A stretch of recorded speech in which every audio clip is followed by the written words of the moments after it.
চুরির মামলা, money bag চুরির মামলা, ধর্ষণের মামলা। আমিও তো হুজুরের সাথে মামলা খেয়েছি একসাথে। আমার নামে মামলা ছিল ককটেল বিস্ফোরণ মামলা। আল্লাহ সাক্ষী, জীবনে কোনোদিন ককটেল নিজের চোখে দেখি না। আমাদেরকে বানাইছিল সন্ত্রাস, আল্লাহ ওদেরকে বানিয়ে দিয়েছেন খুনি। আসতে বললেন ডিবির হারুনরা চাইছিল মামুন হকের ইজ্জত নষ্ট করতে, জাতির সামনে আল্লাহ ডিবির হারুনকে ল্যাংটা করেছিলেন। সবকিছু পারেন কি? অর্থাৎ মানুষের ইজ্জত নিয়ে টানাহাসরা করার কোন সুযোগ নেই। হোক সে রিক্সাওয়ালা, হোক সে ভ্যানওয়ালা, হোক সে 3 বছর কুলি, হোক সে মুচি অথবা মেথর, মুসলমান যদি হয় তার ইজ্জতের দাম আল্লাহর কাছে কাবার চাইতে বেশি। সাবধান, মানুষের ইজ্জত নিয়ে টানাহাসরা করার কোন সুযোগ নেই। দুনিয়ার মানুষ আপনি বসে বসে গীবত করেন, প্রতিটা গীবতের বিনিময়ে একটা কবিরা গুনাহ, 7000 বছর জাহান্নাম। আর যে বান্দা বসে আল্লাহ পাক ফেরেশতাদেরকে ডাক দিয়া বলেন, ফেরেশতারা তাকায় দেখ, আমার এই বান্দা তো জীবনে আমারে দেখে নাই, ওই মহিলা তো আমারে দেখে নাই, ওই যুবক তো আমারে দেখে নাই, ওই মুরব্বী দেখে নাই, কিন্তু আমার বান্দা দেখ আমাকে নিয়ে কয় সুবহান রাব্বিয়াল আলা, আমি আল্লাহ নাকি বড়। আমার বান্দা দেখো বলতেছে সেজদায় অথবা অন্য সময়, আসলেই তো আনা ফাওকা কুল্লি শাই, আমি আল্লাহ তো সবচেয়ে বড়। লাইসা ফাওকি শাই, আমার চাইতে তো বড় কিছু নাই।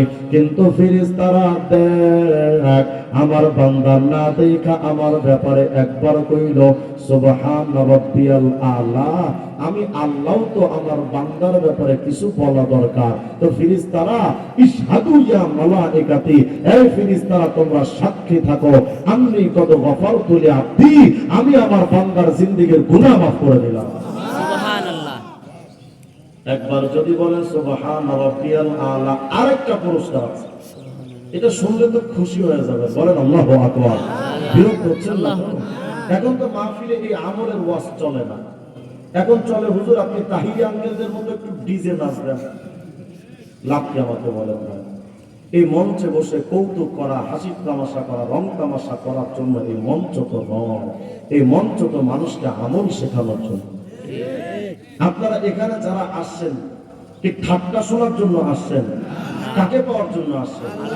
আল্লাহকে পাওয়ার জন্য আমি আসলাম। আর আপনি বক্তা হয়ে আপনি মানুষগুলোকে দিলেন হিরো আলমের মতো কৌতুক। এই মানুষগুলোর আইসা লাভ কি? আর এই প্যান্ডেলের আয়োজন করেও লাভ কি? এই সময় অপচয় করে লাভ কি? একটা করে আমল শেখেন, বেশি দরকার নাই, জাস্ট একটা। এই যে আলোচনা আমি করতেছি কেন করছি জানেন? হুজুর আকরাম সাল্লাল্লাহু আলাইহি ওয়াসাল্লাম বলেছেন আপনারা যারা আসছেন আল্লাহকে পাওয়ার জন্য, নবীজি বলেন আল্লাহকে পাওয়ার জন্য সবচাইতে গুরুত্বপূর্ণ আমলের নাম সিজদা। সবচেয়ে গুরুত্বপূর্ণ আমল কি? সিজদা। এখন যদি আমাদের সিজদাটা ঠিক হয়ে যায় তাহলে তো আমরা আল্লাহকে দ্রুত পেয়ে যাব, নাকি বলেন? তাহলে আমাদের সিজদাটা অন্তত ঠিক হয়ে যায়। যা আমাদের আমলের ক্ষেত্রে সবচেয়ে গুরুত্বহীন আমল হয়ে গেছে এখন সিজদা। দেখবেন আমাদের সিজদার অবস্থা ঠোকর ঠোকর ঠোকর, কি যে সিজদা দেয়, এটা কোনো সিজদা? আপনার আমার ভাব হলো এমন যে আমার এই ঠোকর সিজদা পাওয়ার জন্য আল্লাহ মনে হয় মুখাপেক্ষী। শুনে রাখেন, এমন ফেরেশতারা আছেন যারা সৃষ্টির পর থেকে আজও পর্যন্ত সিজদায় পড়ে আছেন, তারা মাথা উঠাননি। অতএব আল্লাহকে আপনার আমার সিজদা পাওয়ার জন্য আল্লাহ ঠেকা পড়ছে, বিষয়টা এমন নয়। সিজদা দিতে হবে প্রাণবন্ত সিজদা।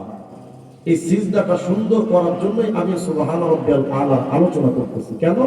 সুবহান রাব্বিয়াল আলা ফজিলত যখন বুঝবেন যে আরে হুজুর বলছে এত এত ফজিলত, আগে আমি 3 বার বলতাম, এখন 5 বার বলি, এখন 7 বার বলি, এই মেজাজটা তৈরি হবে না হবে না? তাহলে এই আলোচনা বেশি শোনা দরকার।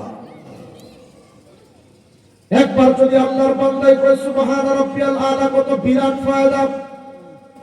অথচ আপনার আমার সময় নাই, আপনি আমি কতটা ব্যস্ত। ইলেকশনের আগে দেখবেন কত বিজি, সামসারা তো নেতার পেছনে দৌড়ানোর জন্য নামাজ পড়া